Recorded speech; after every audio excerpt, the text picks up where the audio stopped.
داخلين المصنع. يا رب يبقى خير يا رب. المصنع اللي احنا هنعمل فيه انسبكشن، احنا داخلين على انسبكشن دلوقتي. هنا الباديز وصلت هنا اهو، الحبوب ذات نفسها. عقبال شغلنا نوصل بالسلامه يا رب. الدراير ده يا شباب هو اللي بيتحكم في الرطوبه، زي ما اتفقنا هو بيتحكم في الرطوبه. هنا بنتكلم على 26% هو اللي بيشيلها يعني.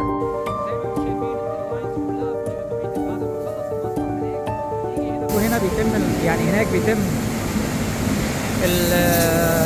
البروسيسنج، وهنا بيتم التغليف.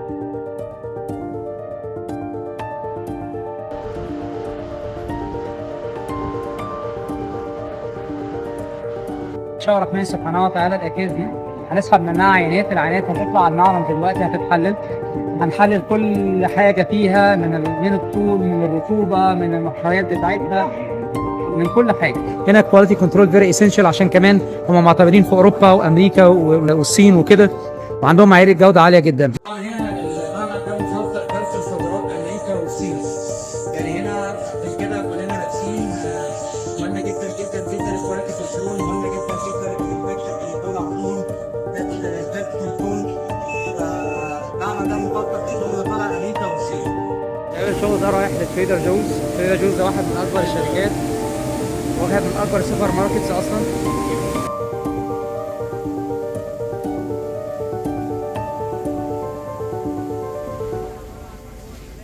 احنا هننطلق على المعمل، هيتم تحليل العينات وهنرجع لكم بالتفاصيل. السلام عليكم. طبعا احنا هنا في المعمل كواليتي كنترول. هنا شايفين كل المشاكل، مثلا الانسكس اللي ممكن تهاجم الرز اللي هم لازم يتاكدوا منها.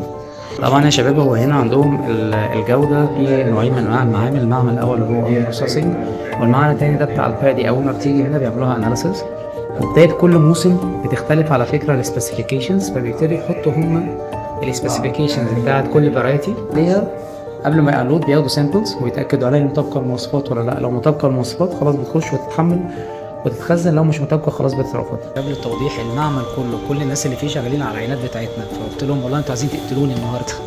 ليه؟ لا خالص شغلنا. قلت لهم بس عشان انتم مؤدبين والله. collaboration plates yes 84.7 84.7. this is اهو دي العينات بتاعتنا اهي بتتحلل دلوقتي في المعمل عندهم. بس separate the broken rice from the normal one. Whole rice just to separate the broken one. مثلا صورة اهي. This is the images of the rice. And the results are automatic. Can I check the results? So this is the report coming from it. So this is accepted result. This is white rice parboiled. Put on this. ده الماجنيفاينج جلاس. بنحط طبعا الرز هنا عشان يشوفوا اللينس لو في عيوب، لو في مكسور، لو في اي حاجه. and clarity you see here.